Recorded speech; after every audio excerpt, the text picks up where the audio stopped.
Good evening.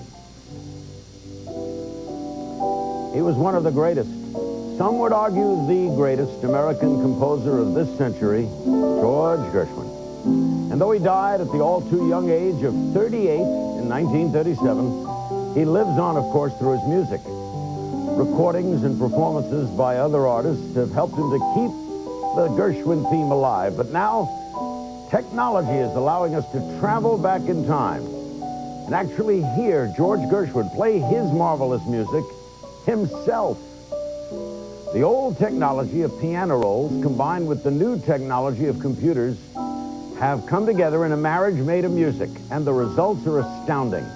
We'll explain all this ahead on Larry King Weekend, and we'll listen to a lot of magnificent music with Gershwin expert and the great musician in his own right, Michael Feinstein, and piano roll scholar Artist Woodhouse. Later we'll be joined by one of George Gershwin's personal friends, the magnificent Kitty Carlisle Hart, and by the stars of Broadway's longest-running Gershwin musical, Crazy for You, that it's now in its second year. Michael, thank you for coming. Thank you. Embraceable You, by the way, was the song the late Sammy Kahn said was the best ballad ever written by George and Ira Gershwin. Great song. Artist Woodhouse is a piano roll scholar. I grew up with a whole bunch of people. Not one of them said, when I grow up, I want to be a piano roll scholar. How? I know, yeah. Why? Why? Well, it was fate that called me. Oh, really? What got you into it? Oh, you don't want to hear the story. I mean, I'm actually a person who got an advanced music degree, and gradually I became interested in performance styles of artists, and I found out that Gershwin played like no one else, and I studied how he played. Then I wrote down how he played, his arrangements from discs, and then I got a National Endowment grant to study his piano rolls, and that's how I became a rollologist. So this came from the National Endowment of the Arts? Yeah, actually. About time we hear good things about that. I know, and that's why I mention it. Okay, what was a piano roll? It was actually a means for disseminating music in the late 19th and early 20th century. We have one here? And we have one, and you know, it's amazing. It was an industry where there were 2.5 million player pianos out there at its height, but now it's almost forgotten. And of course, this is what it was. The technology worked how? What did they do? Michael, well, Michael, are you an expert on this? No. I'm not an expert. Artist is more of an expert. Okay, Artist, what did they do to get this when they made these? Michael, let's see what you know. So what did they do? Let's see what I know. I know. No, I mean, the pianist would play into a what? Well, let's talk about how this worked first. I think that's important. Go ahead. Actually, it was like a vacuum cleaner. Suction was underneath these little holes, and it went across the tracker bar. And when the vacuum was broken, the note was played. And so these represent their notes and the length of the note, how long it was held on the keyboard, okay. and how moved long across. The note was held. Then when you put it into the piano roll machine, it went. There was like a little tracker bar that it rolled. Yes, that's right. So that's why it was called a piano roll. And we would go in and look at the piano playing and hear this wonderful. Yeah. They all sounded the same though, kind of honky tonk. Well, that's what we hope to disprove in this recording. That actually there are ways of creating, you know, loud and soft, using the pedal, altering the tempo that was built into the early mechanisms right from the get-go. And actually, it was a very interactive thing. You foot pumped, and you could create your own interpretations. I mean, that was part of the thing. And in fact, on this very roll, you'll see this little rudimentary line. They had a line. Fast, forward, medium, well, fast? No, That's piano, soft, very soft, mezzo forte, forte, and double forte. So it went from very soft to very loud. And so as you were foot pumping through the roll, making it go across the tracker bar, you started loud, and then it would drop to medium loud, and then here you should play soft, and so forth. Now, it gave you a guide. Did Gershwin record for piano rolls? Oh, yes, he made, what, about 150 rolls? I think we say 130 now. Okay, people would go out, buy the roll, take it home, put it into their thing, and they'd listen to Gershwin. Yeah, that's right. Well, you see, success of a song in those days was measured in terms of sales of sheet music and piano rolls. That was what decided that the song was successful.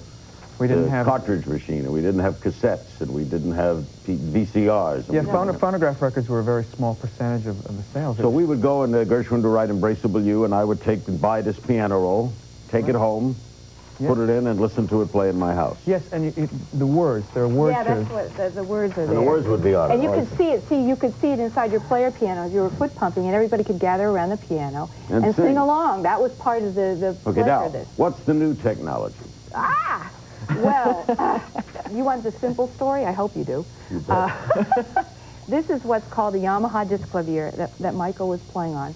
And this is just a normal acoustic piano, except it's been fitted with a computer and optical sensors. And what you can do is, in so fact... the computer's built into the piano? Yeah, that's right. Now, if we had thought about this, we would have had Michael actually record while he was playing, and then we could have pressed the button and played it back instantly. Play it back. I don't know if you want to do that. I mean... Well, we might want to do it, but now, as I understand it, we've got Gershwin here in this room now. Well, I think that's stretching it a bit. What do we have here? We have Gershwin's piano rolls here. And see, because the piano rolls, you can see it's all these little holes that could be put in but anybody here. could have listened to Gershwin's piano rolls. What's the difference now?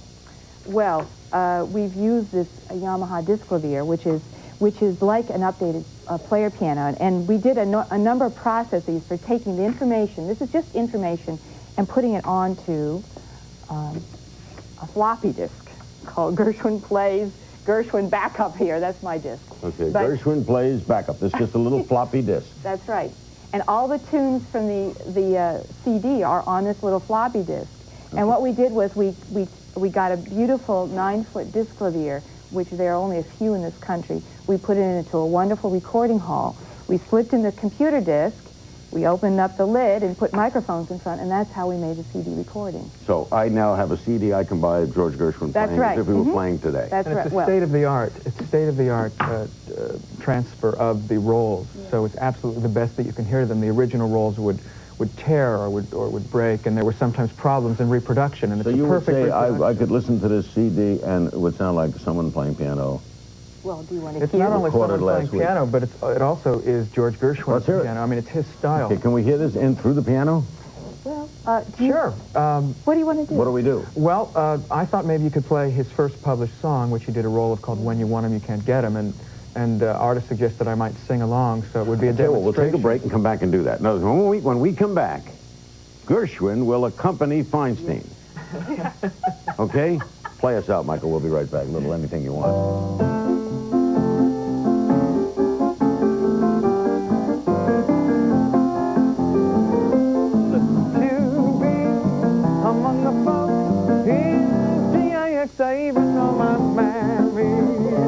With more of this Night with Gershwin on Larry King Weekend. Don't go away. Well, see me no more when I get to that Swanee shore. Swanee, Swanee, I'm coming back to Swanee. Mammy.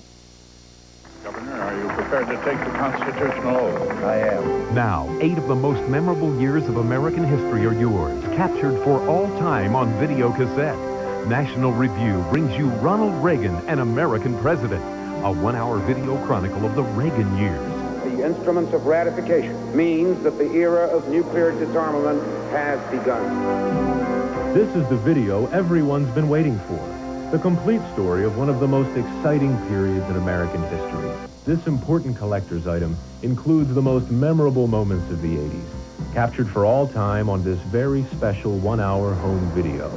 The bombing of Libya, the Statue of Liberty celebration, the 40th anniversary of D-Day, our Olympic hockey victory, and much, much more. This is a real-life story that will touch your heart. In addition to the highlights of the 80s, you'll relive Ronald Reagan's boyhood days and take a nostalgic trip through Hollywood of the 30s, 40s, and 50s. In 1939 and 40 alone, he starred in no less than 14 feature films. In 1943, he played Johnny Jones in the screenplay version of Irving Berlin's Broadway success. Ronald Reagan, an American President, is the only official authorized home video of the Reagan years. The Reagan years, a time of explosive economic growth and greatness for America. This video will make you laugh, make you cry, make you proud.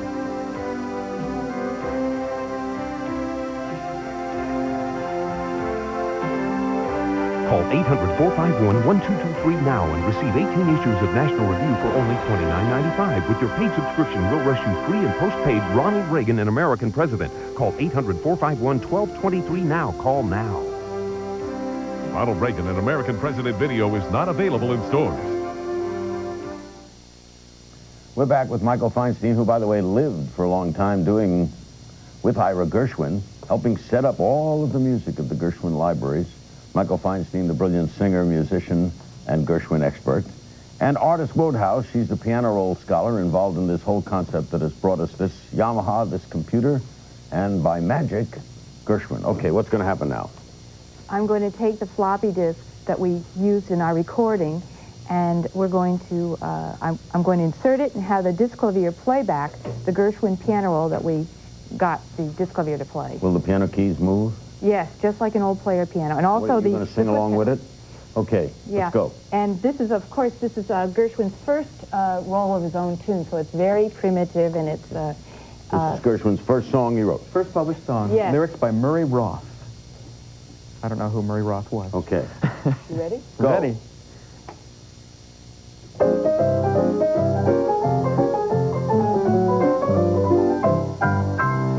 A little loving now and then is relished by the best of men.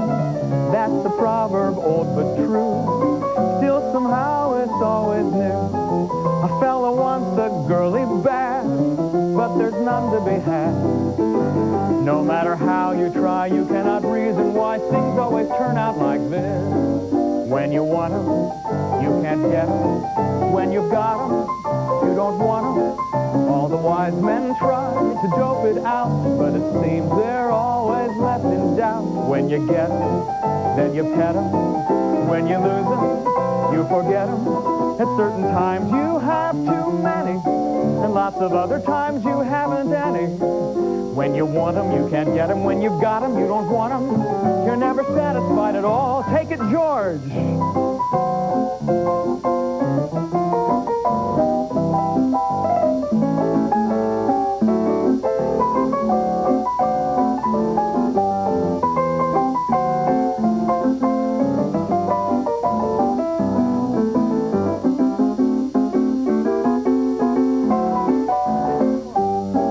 When you want 'em, you can't get 'em. When you've got 'em, you don't want 'em. All the wise men try to dope it out, but it seems they're always left in doubt. When you get 'em, then you pet 'em. When you lose 'em, you forget 'em. And when for broilers you are seeking, the life is great, my boy, if you don't weaken. When you want 'em, you can't get 'em. When you've got 'em, you don't want 'em. You're never satisfied at all. Unbelievable. That's that's unreal. But now, what does it feel like to you? Oh, it feels great. I know this piano roll, but to hear it reproduced in this way is very exciting. What kind of piano player was Gershwin? He was an excellent piano player.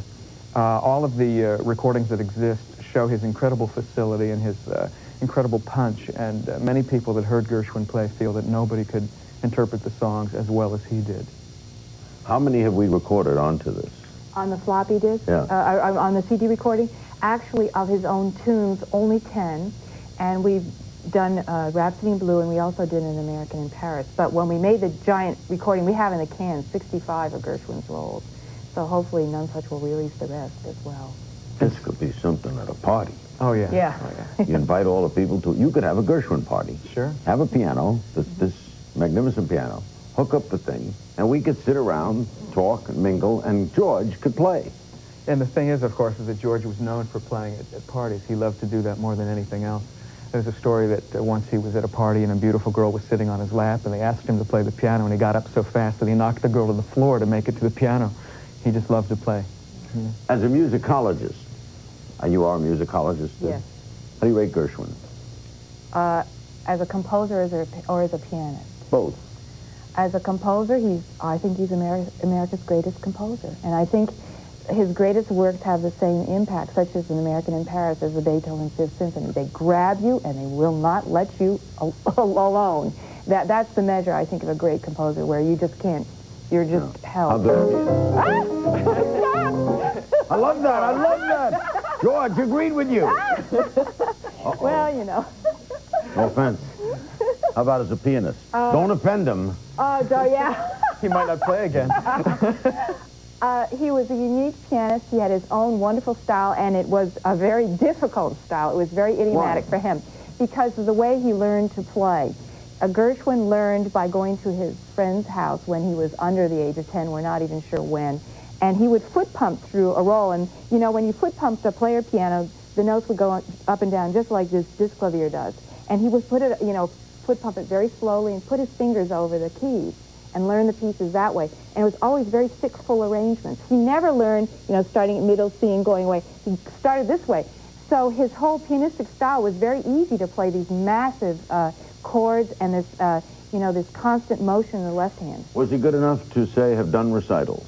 Well, he did recitals of his own music. I mean, he did orchestral appearances, but he didn't play other people's music in public. But he was aware of the music. Would he have been good had he played other people's music in public? Certain people's, I believe. I don't think he would have been a great Chopin player, but that's my personal opinion. I mean, but he would have been a great pop player. Oh, yes. Anybody from that period. And musically, his genius was what, Michael? Well, he created a new sound. He combined so many different elements of American music. He broke rules, right? Oh, yes, he broke many rules. And, of course, many people complained about the rules that he broke. And Leonard Bernstein, in his analysis of Rhapsody in Blue, talks about all of the weaknesses in the piece. And people always talk about George Gershwin's weaknesses as a classical composer. But none of that matters. Indeed, Porgy and Bess was wrapped when it opened, wasn't it?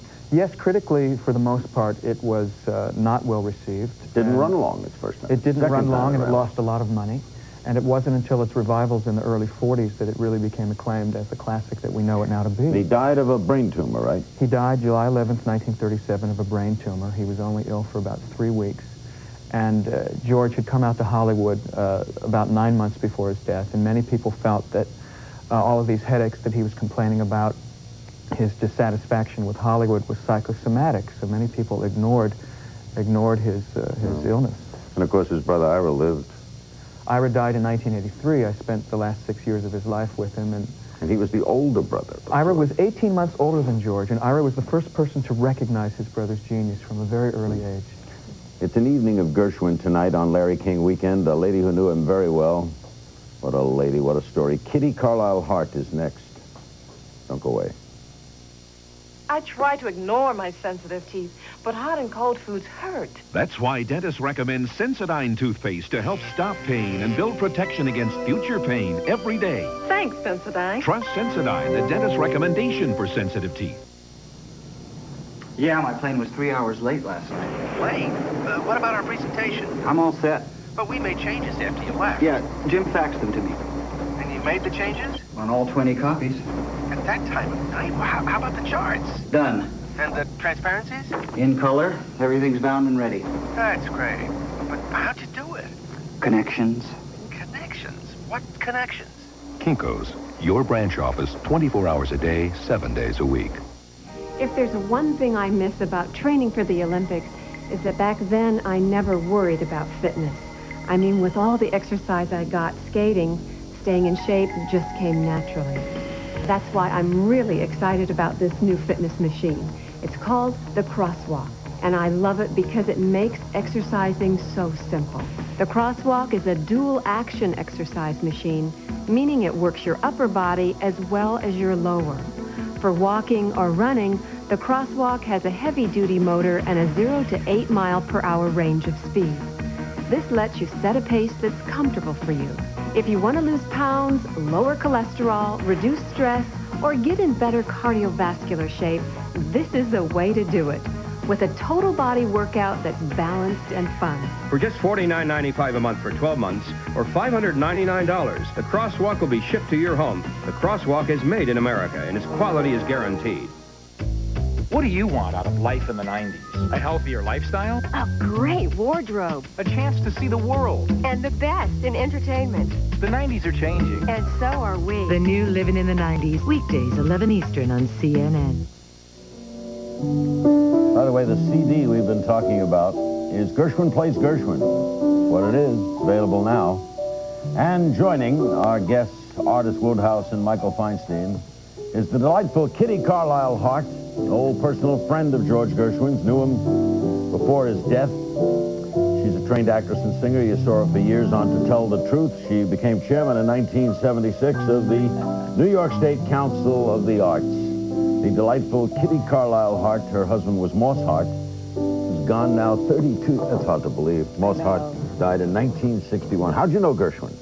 I met him originally on a radio show. I was going to sing The Man I Love, and he accompanied me and also wanted to hear me do it ahead of time. And I was very nervous because... You sang with George playing piano? Oh, yes. And it was our party piece after that. We went to a lot of parties and sang and played that. Went together? Oh, yes. Did you date? Oh, yes, yes. You were romantically involved? Oh, yes, very much so, yes. How much so, Kitty? Well, now, let's see. I'm prepared to say that he asked me to marry him. So that Why did you say no? Well, I was just beginning my career, and I knew that if one married George Gershwin, you had to really take care of him. He was that kind of a person. And I wanted to get on with my career. I made a mistake, I think. But he died 6 months after that. If he lived a little longer, I might have changed my mind. Maybe he died of a broken heart? Oh, I doubt that. He died of a massive brain tumor. And then Moss Hart came years later then, yes. the marriage to Moss Hart? Yeah, but Moss filled me in on the months when I wasn't in California because they were close friends. What do you make of this? Well, you know, when I heard this Gershwin play a piano role, I burst out laughing because it was George. It had the same vitality. It had the same, as you said, massive playing that he always... It was just like him. Well, it is him, isn't it? It was so wonderful. It was just as I remembered it. You're asking the scholar, so the scholar will tell you. Some is and some isn't. And because they could edit in holes, and that was part of the style. They liked to sometimes overdub and make it more busy. But essentially, some of these, like the one that Michael sang, I think that was how he played. It just depended on the role. It was my memory, absolutely, yeah. And was he the kind of player they've described? Oh, absolutely. He played everywhere. I said to Oscar Levant once, does George ever practice? He said, no, he doesn't have to practice. He plays on everybody else's piano. And he'd come to me after he'd had his lessons with Schillinger, the composer. He was learning the 12-tone scale and all kinds of new things. And he would strew the floor with bits of paper that he was using to remind himself of what he had learned during his lessons. What was he like to sing with? He was a very good accompanist. Excellent. Some aren't. There are some good piano players. No, he was excellent. And he reassured me that day I said, is it all right, Mr. Gershwin? And he said, yes, I wouldn't change a thing. Was he a genius to you? Oh, absolutely. Geniuses have... What was his #1 fault?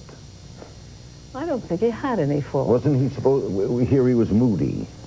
No, he wasn't moody with me. He was enormously excitable and charming and full of beans. Was he a romantic? Well, yeah, in a way. Not terribly. Not terribly. He didn't send flowers? Oh, he sent flowers and all that, but he was really very self-absorbed. But I was used to that. I'd been around people who were self-absorbed all my life, and it didn't bother me. But he'd take you to a, let's say, he once took me, only once, because I wouldn't go again. He took me to a prize fight. And I came out black and blue on the side that was sitting next to him because he kept jabbing. Every time the prize fighter made a hit on the other one, he'd jab me in the ribs. And he really participated in everything. Participated in the prize fight. Michael, didn't Ira sort of subjugate himself to George? I mean, didn't he sort of live in George's shadow? Yes, he chose to do that, but Ira was naturally a very quiet and shy man, and George was very boisterous. If the two of them went to a party, George would be at the piano and Ira would be in a corner and nobody would even know that he's there, and that's the way Ira preferred it. After George died, Ira dedicated his life essentially to preserving and tending George's work. And he never got over the death, did he? No, he never did, and I say that because towards the end of Ira's life I found a transparency that was a color photograph of George, one of only 2 existing photos. I showed it to Ira, and he started looking at it, and he said he was so youthful. He said, look at this picture. Does this look like somebody who was going to die a few months later? And he was depressed for the next 2 weeks, deeply depressed. And this was, almost 40 years after he had died. Do we have another song on Playroom? Yeah, do you want to hear, what do you want to hear, What about a little bit of the Rhapsody? I hope it's on this disc. Well, if it's not, how about a little bit of something else? Let's see. Or maybe Sweet and Lowdown. I think so. Why don't we do that? Yeah. That's hey, what about Swanee? Would you want like Swanee? Yes, Swanee. Yeah, what do you want to take? I just said while you're looking for it, I wanted to correct the impression that I was the only girl in George's life. You mean you think he proposed to others? I think he had an awful lot of other ladies. But he was not married? No, never married. But he had a waltz that he would play for you It was published, it was sheet music, and he always said, "This is written just for you." And one day it disappeared from my piano, and I suspect he gave it to somebody else. Now, a lot of people probably don't know he wrote Swanee.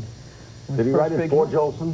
No, he didn't. He wrote it for the Capitol Theater Review, and it was a big flop. And Irving Caesar wrote the lyrics. Irving Caesar wrote the lyrics, who is still alive, 97, I Irving believe. Caesar. Okay, let's... Swanee.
Wonderful. He also sounds like he was having a great time. That's it. He was. He was having a ball all the time. He was a great dancer. We used to go to El Morocco. He was full of life.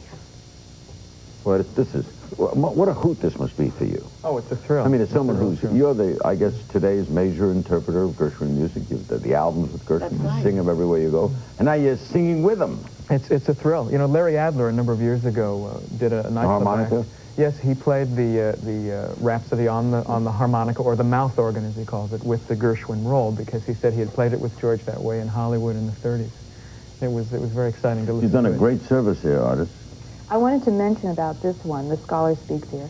This is a very hand-played style roll. You can actually sit down and play this. In fact, I've created a score of this using the new computer technology, reading the same data that we have from the So you could play it that way, you mean? Yeah, it's a hand-playable... Play us out. We're getting a break, and we'll come back with the stars that's crazy about you. Gershwin night tonight. Gershwin Plays Gershwin is the new CD. This is Larry King Weekend. By the way, next Thursday, January 20th, President Clinton is the guest on Larry King Live. Back with more Larry King Weekend after this.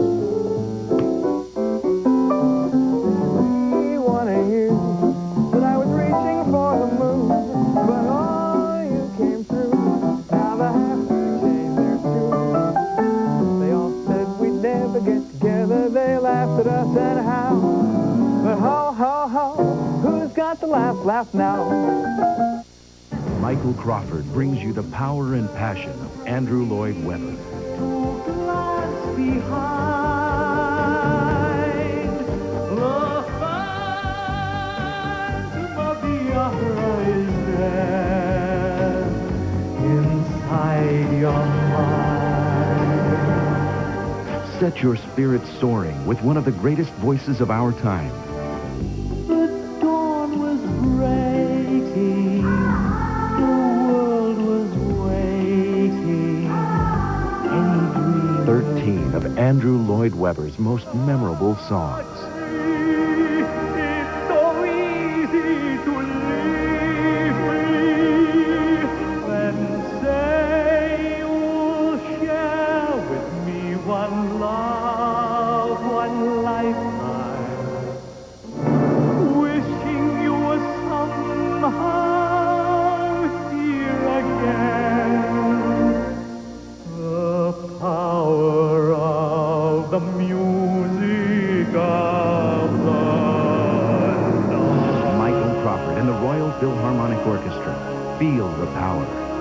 Call 1-800-257-1257 or send a check or money order for $16.95 for CDs or $10.95 for cassettes, plus $2.95 shipping and handling to Michael Crawford, P.O. Box 2919, Atlanta, Georgia. I'm Jim Moray. Next week, Sharon Stone sizzles on the silver screen in Intersection. Also, the Rock and Roll Hall of Fame honors some music legends. Those stories and more on Showbiz Today, 5:30 p.m. Eastern on CNN.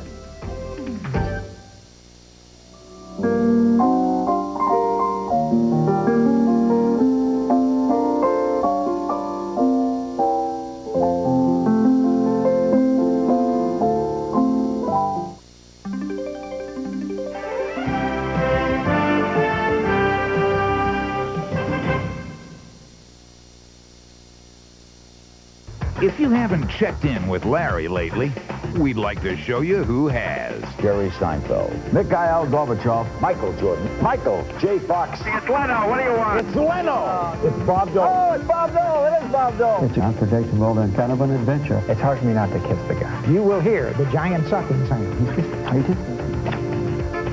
Oh, Larry. You gotta check in with Larry to find out who's talking. Larry King Live, 6 Pacific, weeknights on CNN. Announcing the Workbench Furniture store-wide winter sale. Save 20 to 40% on our wide selection of classic contemporary styles for every room in your home. For 15 years, Workbench Value has meant great service, design, and quality. Timeless contemporary styling at an affordable price. So visit Workbench today during our store-wide winter sale and save 20 to 40% on everything. Workbench in downtown Birmingham, Ann Arbor, and Carytown, and our new store in Rochester Hills at the Great Oaks Mall next to Jacobson's. This is CNN.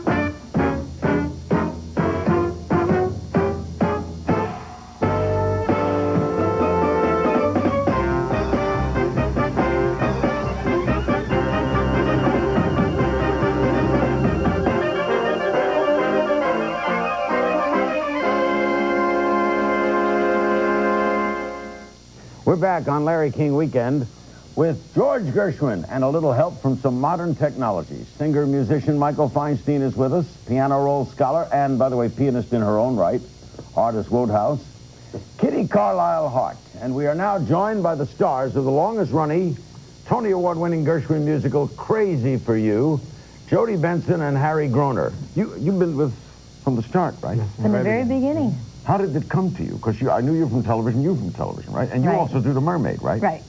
Yeah, I mean, and you were on Dear John. Dear John. Yeah. So how did this come about? Well, this is my 8th Broadway show, so I've worked in New York before. The casting people, they knew my work, and so they called me in for this, my audition, and everything worked out. They knew you could sing and you could dance. Yes, And you? And the same thing. This was my 4th show, and Barry Moss, the casting person, called up when I was out in L.A. and said, come over here and audition. Did this show open in Washington? Yes. That's where it was first. At the National, At the 18th National. of December. Right. Yes, 91. 91. 91. Yeah. Did they expect it to be this kind of hit? No, I think they had their high hopes. I think everyone felt that we had a very good project here, and that the potential for it was certainly there.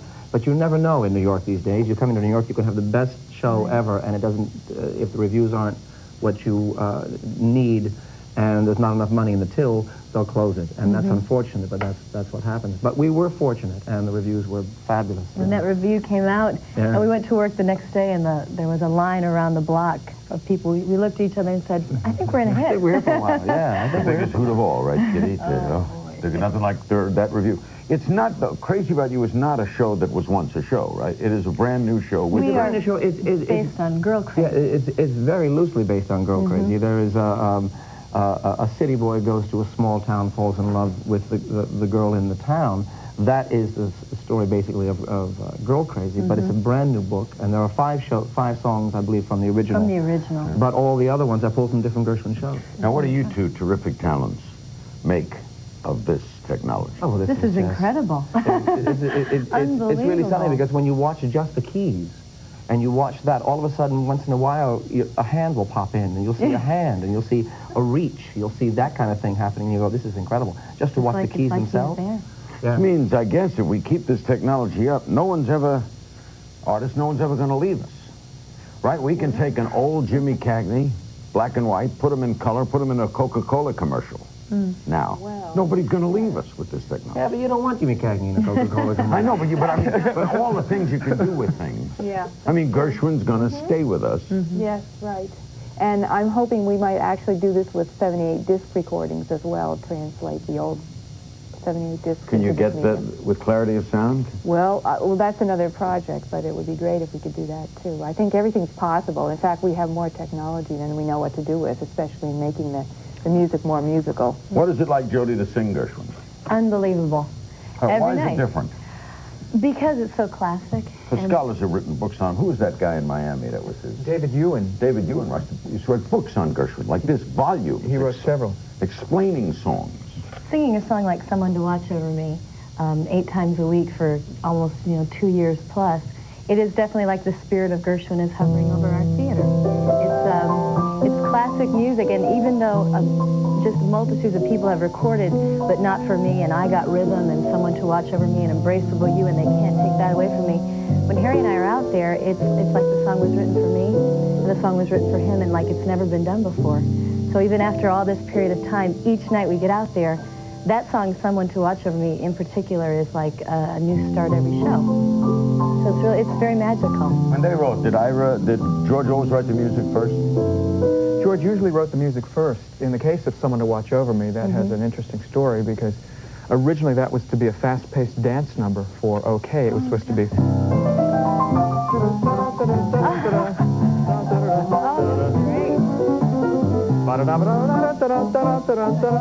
And George was playing that melody for Ira one day, and as he was talking to George, he slowed down. And then they realized that it would be better as a ballad, and that's how it came to be a ballad. That's amazing. So originally it was going to be like a throwaway dance number. You sing it in the show? Yes. Sing it a little. Oh, Go, God. what key? Oh, gosh. Go ahead. We've only got a minute to break you. I think I'm in A flat. A flat. Oh, good. Thank you. There's a somebody I'm longing to see. I hope that he turns out to be someone who'll watch over me. An incredible song. We'll be back with more of Gershwin. It's a full Saturday night of Gershwin tonight on Larry King Weekend. Great guests. More of the technology. You're going to hear George Gershwin play Rhapsody in Blue. Not all of it, but some of it. Through this magical recording. And the new album, of course, is Gershwin Plays Gershwin. We'll be back with the whole crowd. Don't go away.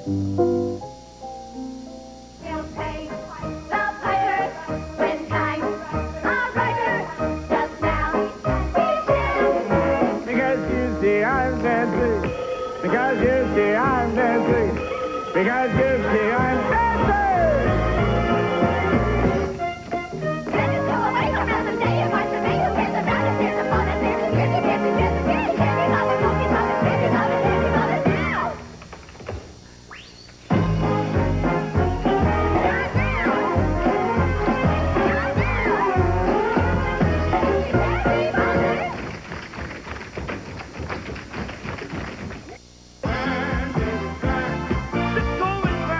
It's hot and it's happening. It's sound songs of the 70s, the biggest, hottest collection of 70s hits ever.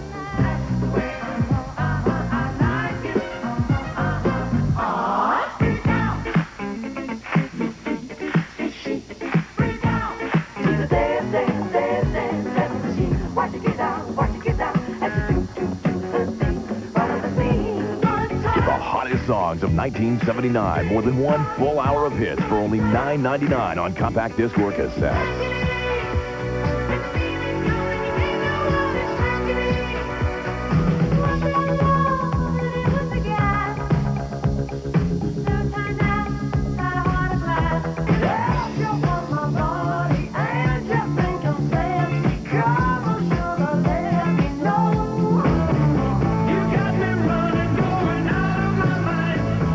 Audition other great sounds of the 70s albums. There's no minimum to buy. Cancel anytime.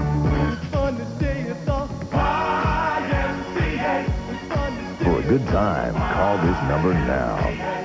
Call 1-800-482-6500 or send $9.99 for 1 double-length cassette or 1 compact disc, plus $3.50 shipping and handling to 1979 Department 1, Richmond, Virginia. Phones open 24 hours.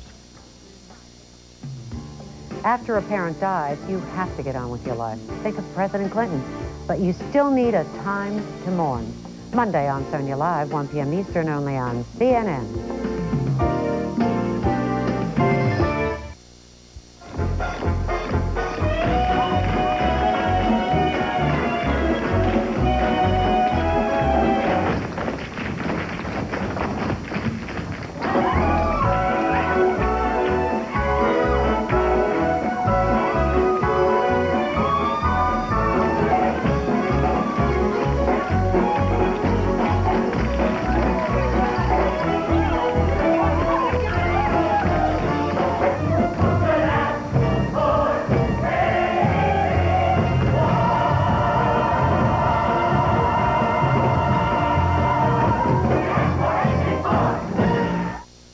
That's from Crazy for You, an enormous Broadway hit. That's when they opened it in Washington. And before we hear a little of this technology in Rhapsody in Blue, Harry Grona, the co-star with Jodie Benson of Crazy for You, has a little story about Rhapsody in Blue. It's a story actually just regarding my father. My father was a concert pianist, and he was born in Germany. And during the war, he was infatuated with Gershwin.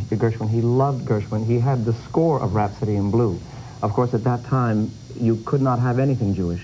You could be put to death for it. So he buried the score. I believe it was in Munich. He buried it. After the war, he dug it back up again, learned it, practiced for 6 months, learned the Rhapsody in Blue, and then very shortly after the war ended, there was a marriage between an American soldier and a German girl. This marriage was broadcast over the radio. There was a radio station called AFN. Do you know anything about it? Armed Forces Network. Okay. It was over that station that the wedding was broadcast, and on that wedding, I believe, I think I have the story right, is that he played the Rhapsody in Blue, and it was one of the very first broadcasts of Gershwin music from Germany after the war. And that was, yeah. Great story. That's incredible. Okay, this we have too, right?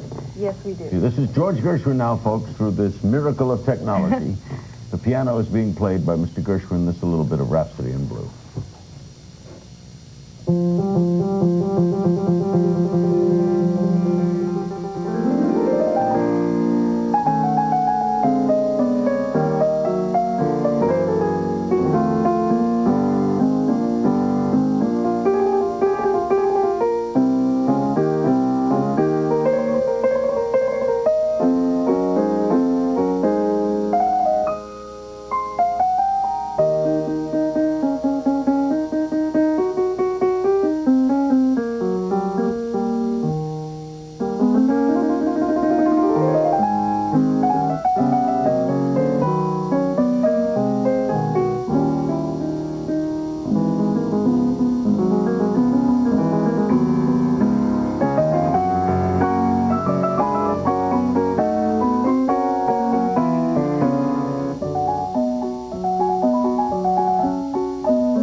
like he's here, huh? Absolutely incredible. Incredible. He had such personality when he played. It sounded like nobody else.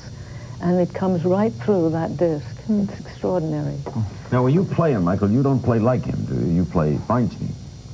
Yeah, I listened to a lot of his recordings, and I based a lot of my interpretations on the way he played. It was a very specific kind of brittle style that sometimes I'm able to incorporate and other times not. With something like Swanee, I try and emulate his style with it. You going to do this with a lot of artists? I hope so. I like that. That almost rhymed. There are a lot of wonderful composer pianists in that era, especially in popular music like Des Confrey and yes, that's of course Jelly Roll Morton, Scott Joplin. They all made piano rolls. I mean, it was very commonly done. So we're hoping to do more. We'll be back with more, and we're going to do Embraceable You, aren't we? Hey, play us out, Michael. We'll be right back with more with Jody Benson, Harry Groner, Kitty Carlisle Hart, Artist Wodehouse, and Michael Feinstein. Gershwin playing Gershwin on Larry King Weekend. Don't go away.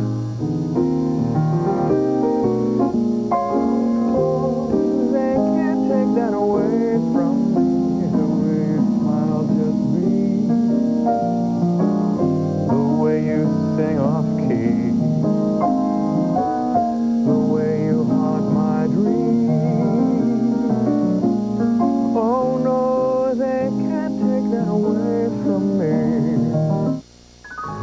When I retire, I want a 32-foot sailboat. House in the country where you can relax and fish every morning. Open up a bookshop. I don't want to fish. I just want to feel secure, knowing that my money has been put in the right place. I just don't know, so it scares me. I am horrible at saving money. Do you ever feel like you're saving enough money? How do I begin to know where to invest? I feel like it's a pretty big risk. Take the risk out of planning your future with Money's book, Guide to Financial Security. Yours free. A free financial guide? Free, I like the sound of that. I could really use something like that. That's something we can afford right now. Sounds like a great offer. Let Money show you how to build your savings. Spend smartly, invest wisely, and it's yours risk-free. A risk-free offer? That seems like a pretty good deal. I think it's great. Call now and get an issue of Money risk-free, plus this free book, Guide to Financial Security. You'll see that Money is the smart, easy way to get in control of your finances. It's very easy to read and understand. It gives us a lot of very practical information. Stocks, bonds, mutual funds, credit card rates, mortgage rates, where to send your children to college. It's a real time saver. It's not just a magazine for big investors, it's also for guys like me. Call now and get your risk-free issue of Money and the Guide to Financial Security free. An issue of Money and a free guide? It's a double bonus you can't lose. Yeah, free is a good price. Plus, you'll get 12 more informative issues of Money. 13 in all for just 4 easy installments of only $8.99. Or cancel and keep your first issue plus the book free. It's free. There's no risk. You can't lose. Money magazine saved me a lot of money. I've made money by following their tax tips. I actually made money from mutual funds I saw listed in Money magazine. I know I'm getting the best advice for my money. Let Money help you achieve your dreams. Call now and examine your first issue risk-free. Plus, get Money's book, Guide to Financial Security free. Call now. When I retire, I want to live in Italy, on top of a mountain, in a villa. Financial security means freedom. The late Sammy Kahn, we're back, guys. The late Sammy Kahn, who guested on this program many, many times. Sammy died just about a year ago. He was a treasure. And in interviewing him once, I asked him, what was the best ballad romantic song ever written? And he didn't hesitate. He said, Embraceable You. And I know they do it in the show, right? Yeah. Michael's going to play it. Why don't the three of you do it together? Kitty, you want to sing it with him? Please do. Okay, I go. won't spoil it for you. Embrace me, my sweet embraceable you. Embrace me, you hear embraceable you. Just one look at you, my heart grew tipsy in me. You and you alone bring out the gypsy in me. I love all the many charms about you. Above all, I want my arms about you. Don't be a naughty baby. Come to Molly, Come to Bobby. My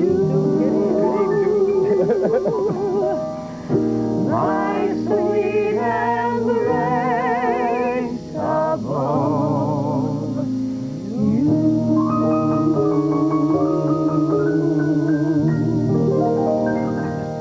Second verse, because there's no second verse like that. Second verse? Of Embraceable You.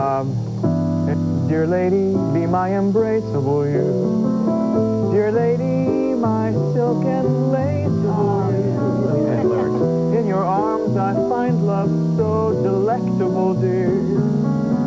I'm afraid it isn't quite respectable, dear.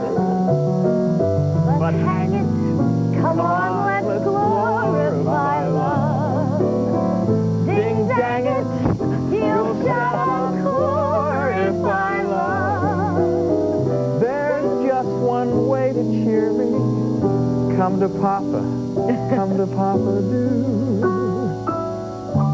My sweet embraceable you.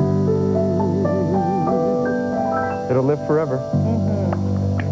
Now, you also have an unpublished Gershwin song, right? We're discovering new Gershwin, aren't we? Yes, it's amazing. All these years after his death, there are still Where did we songs. find them? Some were in Ira's archive that he had kept. We got about a minute and a half to this break. Can you do one of the ones we've never heard? Yeah, I'll do one chorus of a song written in the late 20s, actually intended for Girl Crazy. Ask me again, who's the one I've begun to adore? Ask me again, who's the partner my heart clamors for? Who is the who has me tied in a bow knot, so that I know not just where I'm at? Who is it makes my friends all find that I've a one-track heart and mind? Oh, ask me again. Let me tell how I fell from the start. One look and then couldn't govern the love in my heart. Who is it I searched everywhere for? To care for my whole life through. Please ask me again. Let me shout to the world, it's you. Beautiful. Oh, beautiful. We'll be back with our remaining moments on Larry King Weekend. Don't go away.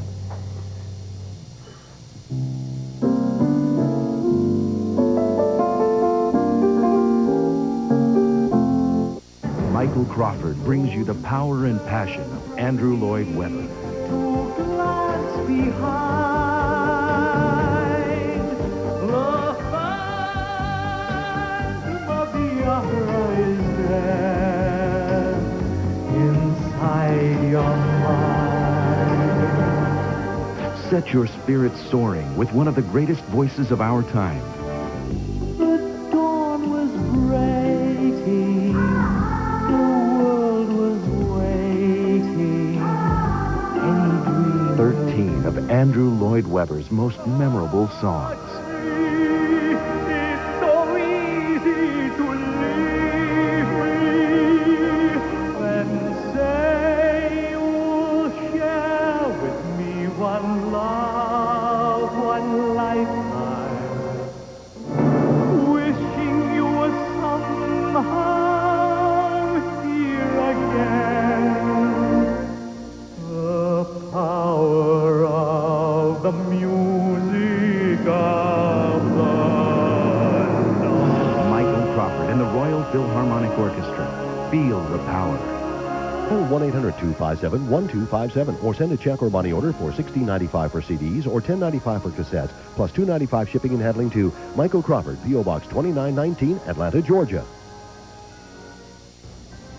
Having trouble keeping up with all the daytime dramas? I'm Lynn Leahy, editor of Soap Opera Digest. I'll update you on your favorite soaps, take your calls, and answer questions about the soaps and their stars.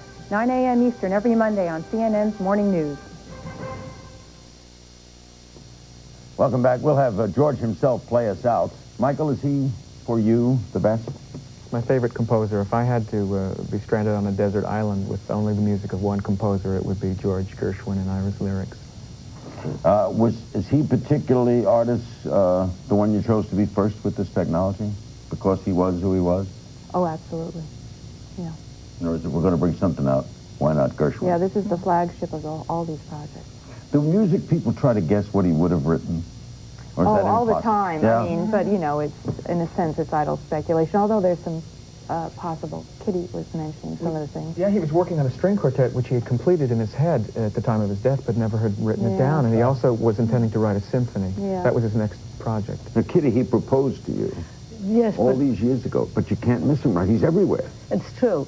But the thing that I really treasure the most is when going to see Porgy and Bess with him. It had gotten pretty bad notices in New York, and I was very proud of myself because I knew it was a terrific piece of work and a great classic. Mm-hmm. And I think that's the direction he was going in. He was about to write much more serious music. Toward symphonic music. Absolutely, yes. And Harry, more how opera. long are you committed to Crazy for You? Well, it's been 2 years now. I think probably another 6 months. I don't know yet because they're working all that out now, but I think probably another 6 months. You ever get tired of it, Josie? No, I love it. Singing that music, are you committed love 6 it. months too? No, I'm leaving March 13th. Why? After 2.5 years. I'm going to go work for Disney Company out in California. Make some big, big money. No, just continue with my responsibility, but it's been an incredible 2 years. We thank you all very much for a wonderful hour, and we're going to have George play us out with what selection? Sweet and Lowdown. From Tiptoes. From Tiptoes. Okay, what better way to close? The album is Gershwin Plays Gershwin. We thank you on behalf of Kitty Carlisle Hart and Artis Wodehouse and Jody Benson, Harry Groner, and Michael Feinstein. And what better way to close this edition of Larry King Weekend than with George himself? Have a great weekend. Good night. George?